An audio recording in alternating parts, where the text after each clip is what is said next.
네, 대단히 반갑습니다. 저는 기독교 의무요법 채널을 운영하고 있는 박태관 목사입니다. 그동안도 잘 지냈습니까?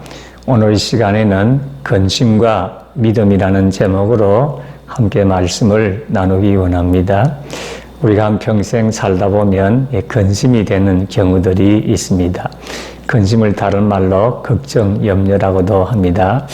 개인 문제든 가정 문제든 교회 문제든 장사 사업의 문제든 사회국가 근심스러운 걱정스러운 염려스러운 문제들이 참 많이 있습니다. 큰일 났다. 저렇게 되면 안 되는데 저렇게 하면 안 되는데 일을 어떻게 할까. 그런 근심, 걱정, 염려가 생기게 되어지는 것입니다. 이와 같은 근심을 잘 극복하지 못하면은 그것이 불안으로 가게 되고 불안한 마음이 또 두려움으로 바뀌게 되어서 일상생활을 정상적으로 하지 못하는 경우까지 생기게 되어지는 것입니다. 그렇기 때문에 이 근심의 문제를 해결을 해 가야 되는 것입니다. 그런데 사실 이 세상에 근심 없는 사람은 한 사람도 없습니다. 찬송가에도 근심 걱정 없는 사람이 누군가 이렇게 찬송하는 가사가 있습니다. 일반사에서도 천석구는 천가지 걱정이 있고 만석구는 만가지 걱정이 있다. 그렇게 얘기하고 있습니다. 겉으로 보기에는 모두들 평안하게 잘 살고 잘 먹고 살아가는 것 같아도 속내를 들여다보면 걱정, 근심, 염려가 많은 것을 볼 수가 있습니다. 또 사회적인 지위가 높아지면 높아질수록 또 많은 것을 가지면 가질수록 더 많은 근심이 생겨나게 되고 그 근심들을 해결을 해 가야만 되는 것입니다. 그리고 국가적으로 중요한 위치 있으면 있을수록 그 근심의 그 크기가 크게 되어지는 것이지요. 그래서 우리가 이와 같은 근심의 문제를 해결을 해 가야 되겠습니다. 물론 해결하는 여러 가지의 방법들이 있습니다. 심리적인 방법도 있고 또 여러 가지 운동이라든지 여러 가지 방법들을 제시를 하고 있습니다. 오늘 본문 요한복음 14장 1절 말씀에 보면 너희는 근심하지 말라 하나님을 믿으니 또 나를 믿으라 이렇게 말씀을 하고 있습니다. 우리 예수님께서 십자가에 달려 돌아가시기 전에 제자들을 모아놓으시고 최후의 만찬을 하시면서 걱정, 근심, 염려로 가득 차 있는 제자들의 얼굴 표정을 보았습니다. 그래서 이 걱정, 근심, 염려하는 이 문제를 어떻게 해결해 줄까 아마 예수님께서도 생각을 하셔야 될 것입니다. 예수님께서 십자가에 달려 돌아가신다는 말씀을 하셨을 때에 제자들은 근심을 하게 된 것입니다. 예수님을 지금 3년 동안 따라다녔는데 그렇게 믿고 의지하던 예수님께서 십자가에 달려 돌아가시면 우리들은 어떻게 되는 것일까? 우리들은 무엇을 해야 될 것인가? 혹시라도 핍박을 받고 박해를 받고 순교를 하면 어떻게 될 것인가? 그런 여러 가지의 근심이 생겼을 것으로 생각이 들어집니다. 이와 같은 모습을 보신 우리 예수님께서 너희는 마음에 근심하지 말라 하나님을 믿으니 또 나를 믿으라 이렇게 말씀하고 있습니다. 여기에서 우리는 근심의 문제를 해결할 수 있는 두 가지의 중요한 방법, 비결을 배우게 됩니다. 첫 번째로는 근심하지 말라, 근심하지 말아라고 말씀을 하고 있습니다. 다른 말로 하면 근심이라는 것은 쓸데없는 것이고 쓸모없는 것이고 아무 소용이 없는 것이기 때문에 그것을 생각을 하고 근심하지 않기로 결심하고 결단하고 각오를 다지라 하는 이와 같은 말씀인 것입니다. 다른 곳에서 예수님께서 너희들이 근심을 한다고 해서 키를 한자나 크게 할 수가 있겠느냐 이렇게 말씀을 하셨습니다.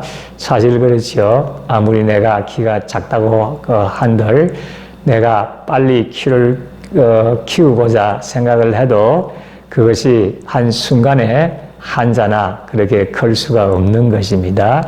그러므로 이 근심이라는 것은 쓸데없는 생각이라는 뜻입니다. 갑자기 키를 키우려는 또 걱정하는 근심은 소용이 없는 것이다 하는 것입니다. 우리들의 생각도 마찬가지지요. 우리가 걱정, 근심, 염려를 한다고 해서 갑자기 상황이 바뀌지를 않는 것입니다. 그러므로 이 근심이라는 것은 쓸모없는 것이고 쓸데없는 것이라는 것입니다. 조금 더 깊게 생각을 해보면 근심이라는 것은 부정적인 생각인 것입니다. 그리고 근심은 불신앙적인 생각인 것입니다.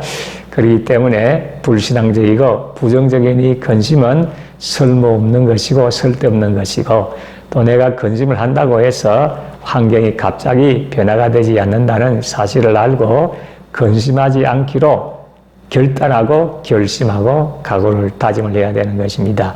그리고 무엇보다도 그보다 더 중요한 것은 두 번째로 하나님을 믿으니 또 나를 믿으라, 이렇게 말씀하고 있습니다. 근심과 걱정은 반대라는 것입니다. 걱정을 많이 하면 할수록 믿음이 떨어지게 되어지고, 믿음이 떨어지면 또 근심이 많이 생겨나게 되어진다는 것입니다. 그렇기 때문에 근심을 또 약화시키고 없애는 방법을 믿음을 가지고 믿음을 강화시키는 것입니다. 물론 믿음에는 여러 가지 믿음들이 있습니다. 구원 얻는 믿음도 있고 생활의 믿음도 있고 기적의 믿음도 있습니다.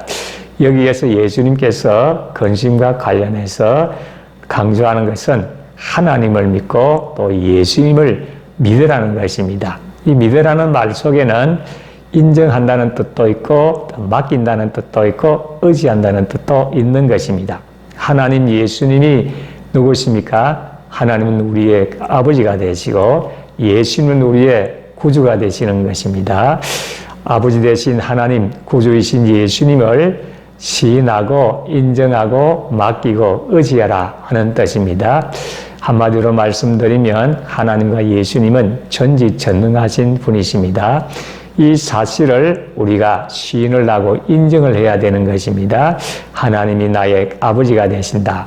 예수님은 나의 구주가 되신다. 사실을 인정하고 입으로 자꾸 시인을 해야 되어지는 것입니다.